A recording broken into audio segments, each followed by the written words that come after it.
That's great. Welcome to Education Sunday. If you don't mind, I'm going to talk a little while, and then right near the end, turn it over to Chad Greider. He'll say a few things before our invitation song. St. Louis Sportsman's Park, August 19th, 1951. The last place St. Louis Browns were playing against the next to last place Detroit Tigers for an otherwise forgettable doubleheader. The Tigers won the first game. In the first inning of the second game, the Browns were up, and center fielder Frank Saucier was scheduled to lead off. The coach, however, sent another player up to the plate. It was 26-year-old Eddie Gattel, and nobody was sure what to think as he walked out from the dugout swinging a toy bat and wearing number 1/8. Not 1 and not 8, but the fraction 1/8. People thought it was a joke. The crowd went crazy. The ump was ready to toss him, but the Browns produced proper papers to show he was a legitimate player on their roster, so he got to bat. He was 3 feet 7 inches tall and weighed 65 pounds. Nobody knew what to do, but he got to hit. Actually, he just stood there because his stance at the plate made his strike zone very small. The Tigers pitcher, Bob Kane, tried his best to strike him out, but with a 3-inch strike zone, it was impossible. So 4 balls in a row, put him on first base, and immediately was replaced by a pinch runner. It worked. Newspapers loved the story, but the publicity stunt was short-lived. The league quickly passed a rule making sure it didn't happen again, and it hasn't happened again. Sometimes little people come in handy, and not just smaller, shorter adults, but children. Children of all ages are just what this world needs, not because they're our future only, but because they truly are gifts from the Lord and teachers for those of us who choose to learn from them. John and I have had little people living in our house over the years quite often, and whether it's our own biological or adopted or foster children, those little ones are precious, and they don't stay young for long. They all grow up. They always grow up. But while they are young, they have questioned us relentlessly, entertained us sufficiently, stressed us significantly, and blessed us magnificently. The truth is, children will tell you the truth and not even be embarrassed. They pray with honesty. They dream the impossible as if it's easy to do, and they believe almost anything. It's wonderful. If you have children in your home or you've already raised them, you know they're good and honest, brutally honest. They don't know that you're not supposed to say everything you're thinking or pointing out the obvious. They just say it. Like my own girls at different times have said things to me like, your breath stinks. You have a booger in your nose. You're fat, or you look like you're pregnant. You look funny, and you don't have much hair back there on the back of your head. There are more where those came from. Now, a person with a weaker self-image might get hurt by that, but if you're a parent, that's just par for the course. You learn to roll with those kind of comments. They're honest and usually truthful.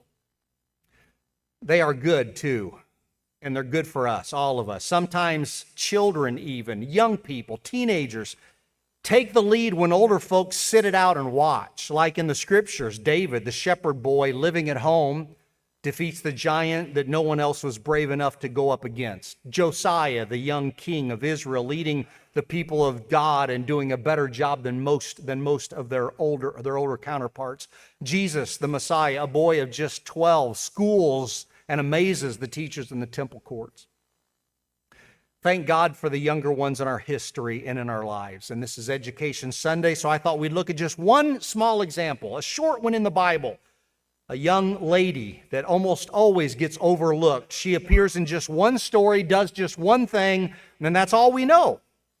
The story is told in Acts in the New Testament. The church in Jerusalem was dealt a severe blow. Stephen has been stoned to death, and at least one young man watching it loved it.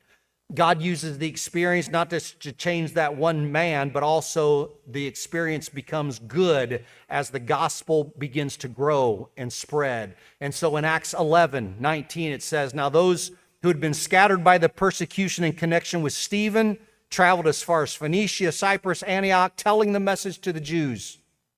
So Stephen's dead, persecution is beginning, and the saints are scattered all over the place. And the result is not that less want to be Christians, but more. Luke says the Lord's hand was with them, and a great number of people believed and turned to the Lord, verse 21. The pressure did not subside. The persecution continued and at times became very, very severe. And it hit home for them, again, Acts chapter 12. And I'll start reading in verse 1 if you want to listen or follow along. Acts 12. It was about this time that King Herod arrested some who belonged to the church, intending to persecute them. He had James, the brother of John, put to death with the sword. When he saw that this met with approval among the Jews, he proceeded to seize Peter also. This happened during the festival of unleavened bread. And after arresting him, Peter, he put him in prison, handing him over to be guarded by 4 squads of 4 soldiers each. And Herod intended to bring him out for public trial after the Passover. So Jesus had already been crucified and risen. Stephen had been stoned. James killed by the sword. Herod has already put several Christians in prison. We don't know how many. And now also Peter, the great leader of the apostles. These are dark days for the church, and I'm sure the fear was growing. How many more would be in prison? How many more would be killed? Well, if it seemed like there was nothing to do, like the Christians were helpless, they weren't. Maybe there was some fear, but there was also the best resource, the best weapon in their arsenal. You know what it is? Verse 5, Peter was kept in prison, but the church was earnestly praying to God for him. I won't read this whole section. You can read it on your own. But to summarize, the church is praying for deliverance for him. God provides it. He does it in grand fashion. It's amazing what he does. I'll just say chains, soldiers, sentries, weapons, and prisons are no match for one angel of the Lord. He does a number on their best defenses, and before the night is over, Peter's walking out a free man. Where does he go? Let's pick up in verse 12. He went to the house of Mary, the mother of John, also called Mark, where many people had gathered and were praying. Peter knocked at the outer entrance, and a servant named Rhoda came to answer the door.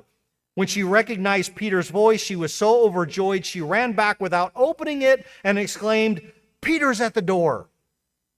So there she is. You might have missed it. Her name means rosebud, Rhoda. She's a servant girl, we assume, in the house of Mary, John Mark's mom, where the Christians had met before, were now meeting for prayer. It doesn't say how old she is. We get the feeling she's young enough to not be really an adult among that circle, but old enough to handle responsibility. Just a girl, just a servant. She's in the prayer group, I'm guessing, until the knocking at the gate. She goes to answer it. Maybe she's anticipating something incredible, miraculous. Maybe she's just curious. Maybe she just has to since she's the servant. I don't know. She gets there, and even though she can't see him, she can hear him. I'm guessing they have a short conversation. I don't know, but she knows by his sound it's Peter. Maybe she asked, "Who is it?" And he said, "It's Peter." I don't know. Maybe he just said, "It's me." Maybe he whispered it through the door. I don't know, but she knows him by his voice. And she leaves him there. In her excitement, she leaves him there, runs back to tell the others, forgetting to do the one thing she went to do, answer the door. It's like the Dick Van Dyke Show, and some of you young ones don't know who that is or what that is, but there was an episode where Laura is ready to have her baby, and Rob is so excited. He's in bed, but fully dressed. She talks about it being time. He jumps up out of bed, ready to go, grabs his hat, grabs his suitcase, walks out the door, forgetting just one thing, his pregnant wife. Rhoda leaves Peter outside, runs inside, tells the group, "Peter's outside." Notice their response. They don't jump up to run. They don't go get the door. They don't hurry to welcome him in. Why? Because they don't believe Rhoda. She's just a girl. She's just a servant. Their words to her, verse 15, "You're out of your mind." When she kept insisting that it was so, they said, "Well, it must be his angel." You're out of your mind? They're not kidding around with her, seriously chiding her, blowing her off. She's young, she's a servant. What does she know? She's off her rocker. She's lost it. She's nuts, she's crazy. But she doesn't give up. She keeps pushing them, pressing them with the news. And at some point they switch theories. If she's not crazy, maybe it's not Peter, but it's his angel. I'd love to know what they were thinking on that one. Meanwhile, Peter must be wondering what's going on out there, wondering what's going on in there, I'm wondering if he can even hear what they're saying or the exchange going on inside. But here's what he does. Verse 16, Peter kept knocking at the door. And finally, I'm guessing, I don't know how long later, and they opened it. And they saw him, and they were astonished. That's an understatement. Peter motioned with his hands for them to be quiet and described how the Lord had brought him out of prison. Tell James and the other brothers and sisters, he said, about this. And then he left for another place. So Peter outside keeps knocking at the door. Rhoda has come. Rhoda has left. Nobody else is there. And finally, here they come. I don't know if they knew what they were expecting, but rational adults don't usually expect the miraculous, the unexpected. Even the praying Christians are not ready for this. They know one thing, it's not Peter. And they get out there and open the door, and who is it? It's Peter. Astonished? Absolutely. In an uproar, it looks like. Maybe they're being so loud that Peter he can't even talk. Shh, calm down, be quiet. Let me tell you what happened. And he tells them. And even though the text doesn't say it, I can't imagine Rhoda holding it back, the sentence that every child who's been vindicated loves to say, I told you.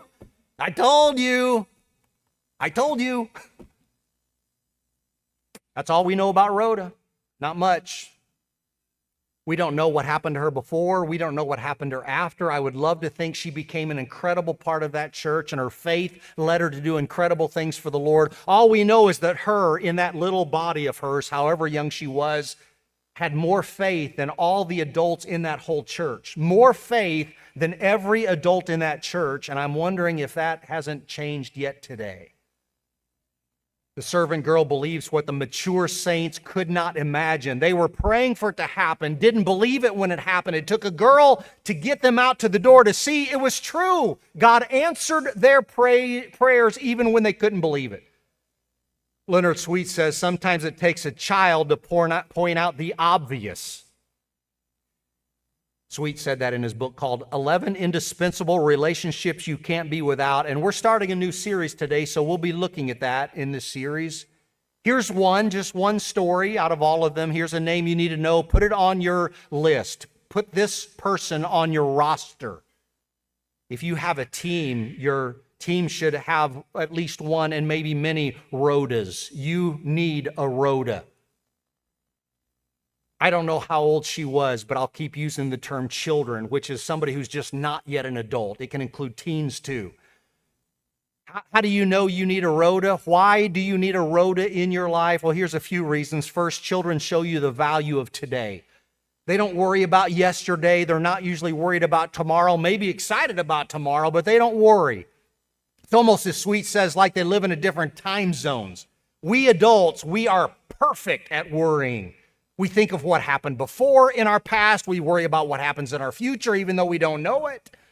But children live in the present. It's today. It's today.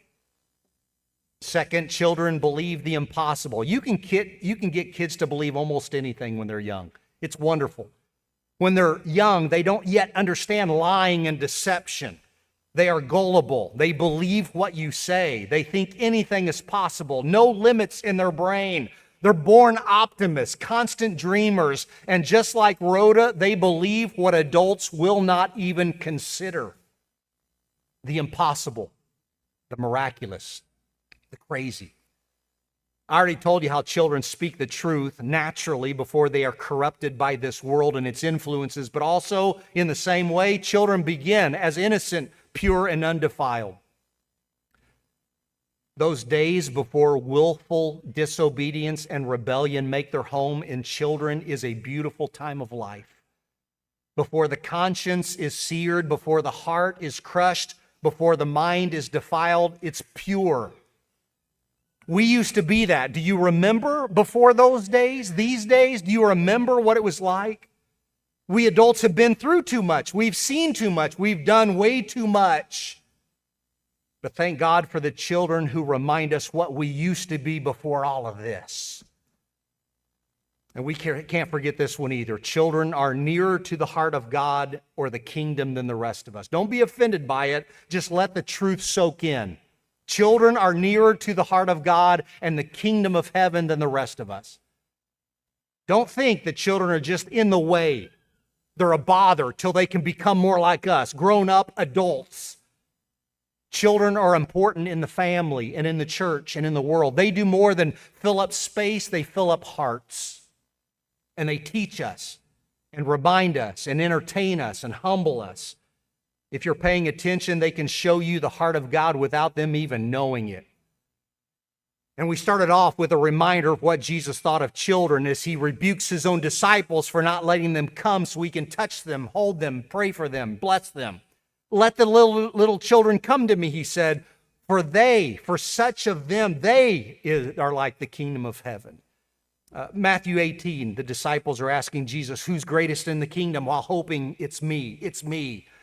Jesus has an incredible object lesson as he brings a child to stand among them and says, I tell you the truth, unless you, speaking to his followers, unless you change and become like little children, you will never enter the kingdom of heaven. Therefore, whoever humbles himself like this child is the greatest already in the kingdom of heaven.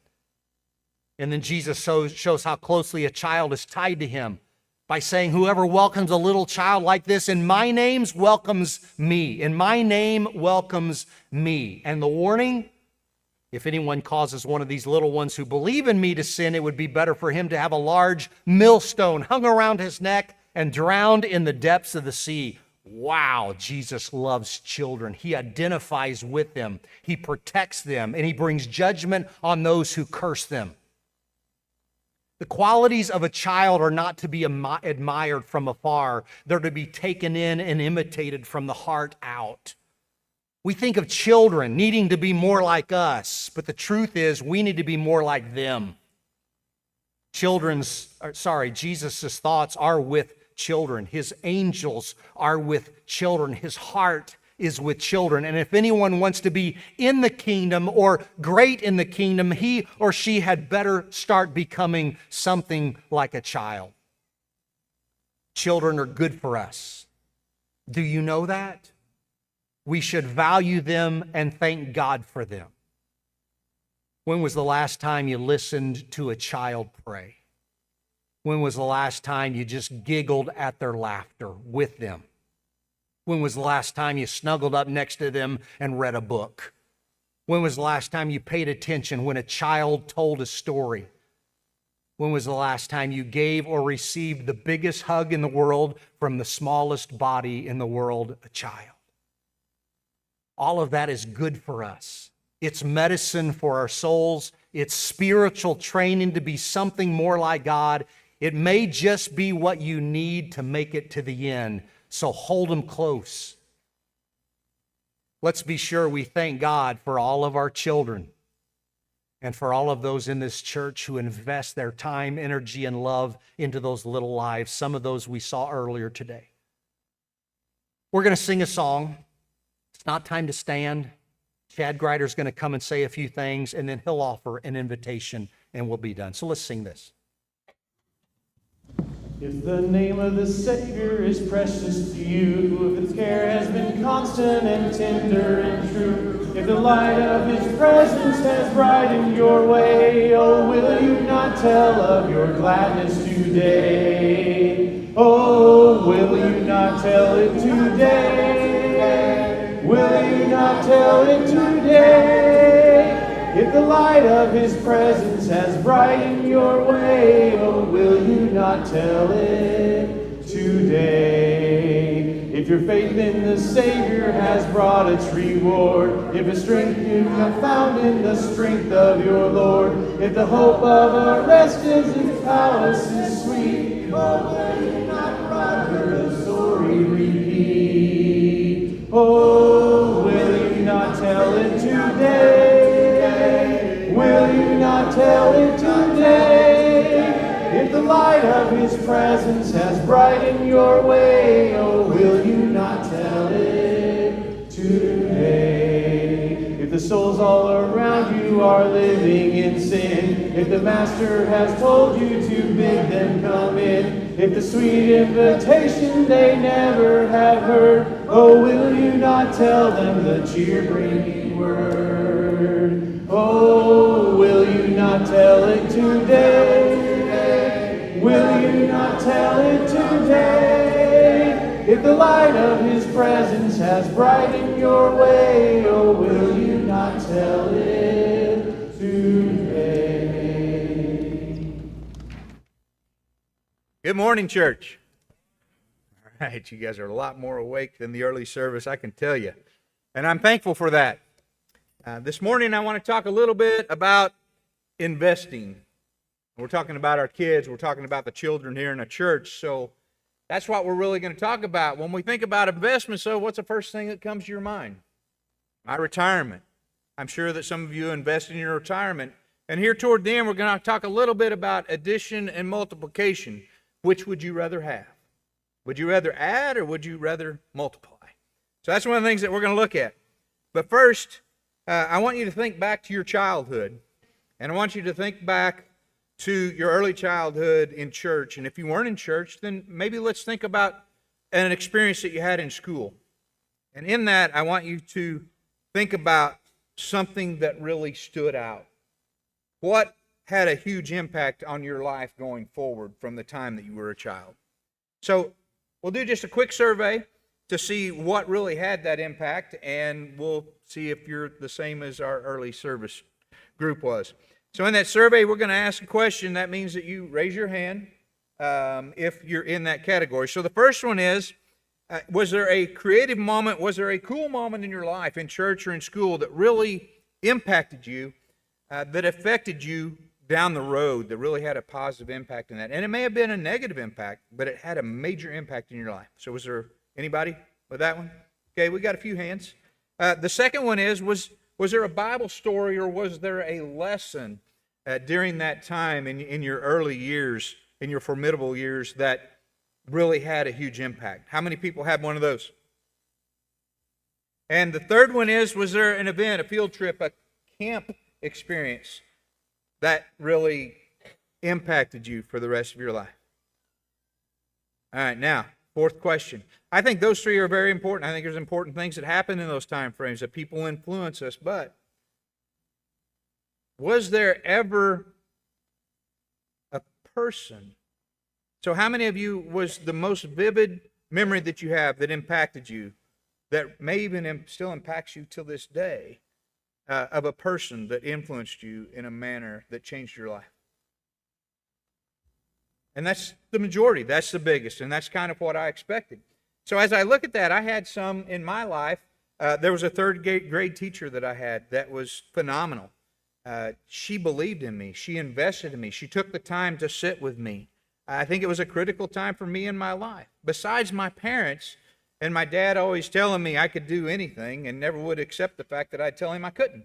I also had a teacher early on. Her name was Frances Larson. There's some people that might remember that woman.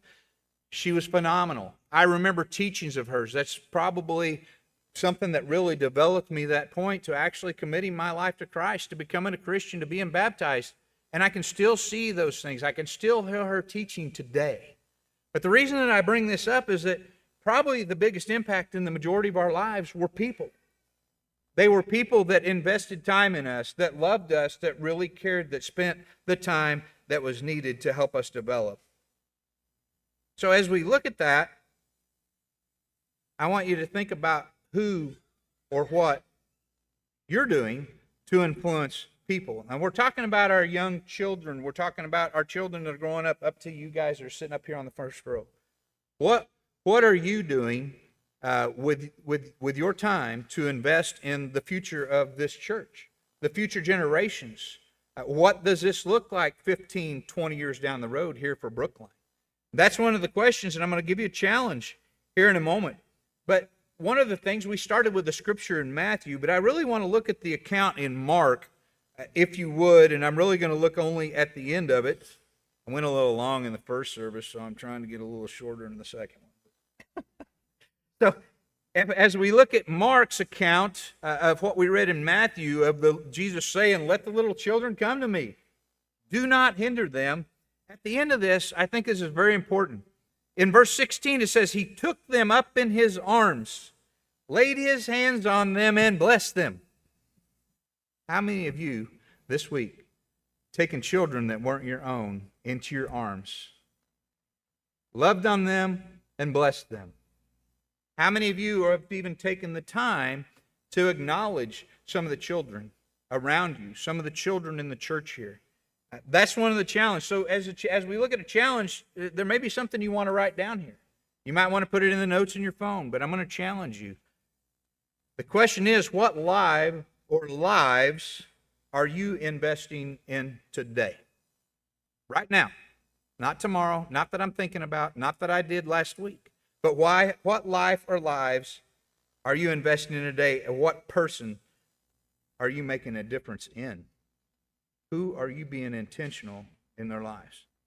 And parents, I don't mean to take anything away from you, but let's try to think outside of our children, and let's think as a church whole here.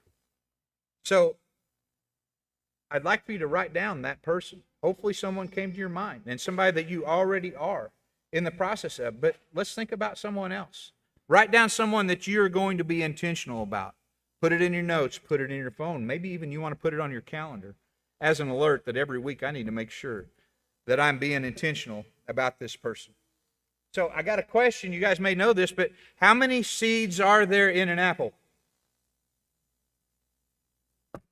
Really? Nobody knows that. But I can tell you how to find out. You just cut it open, right? There's 4? Okay. Go home, cut one open, and let's see how many seeds are in there. All right, here's a question. Are you ready? How many apples are there in a seed? Wow. None of us can answer that. So as we think about that, let's think about what seeds we're planting. Let's not worry about them producing fruit, but let's go plant some seeds. Let's plant seeds in this younger generation for the future. You know, my grandfather had a great orchard, but he didn't plant those seeds and immediately expect there to be fruit on it. He knew that it was going to take years. He knew that it was going to take pruning. He knew all this stuff, but he had fruit abundant. And so as we think about that, as we think about this church, let's spend some time and let's invest. Let's plant seeds. So now I'm going to ask a question on the investment, all right? How many of you would rather add to your retirement? Anybody here that just wants to add, or would you rather multiply? I'm going to take hands for adding, hands for multiplying. So we'd rather see that. All right, I want you guys to do some quick math with me this morning. We're going to talk about multiplication. So if we were to take our investment and we're going to go for 60 days, all right, and we're only going to add $1 a day. At the end of 60 days, can somebody give me that math? It's $60, right? It's $60, okay? So let's do another real quick math. If you take that $1 in the first day and you double it and you go to the second day, right? And we got 2 the second day, right? And after day 3, we have 4. And after day 4, we have 8. And after 16, 32, 64, 128. Now, guys, we're not to 10 yet, okay? But we got to get to 60. That's what the church needs to be like.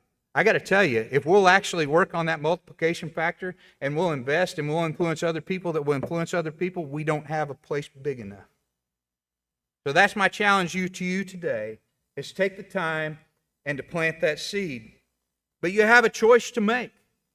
You really have a choice to make. And I want you to think about that. But we're going to stand here in a moment and we're going to sing a song.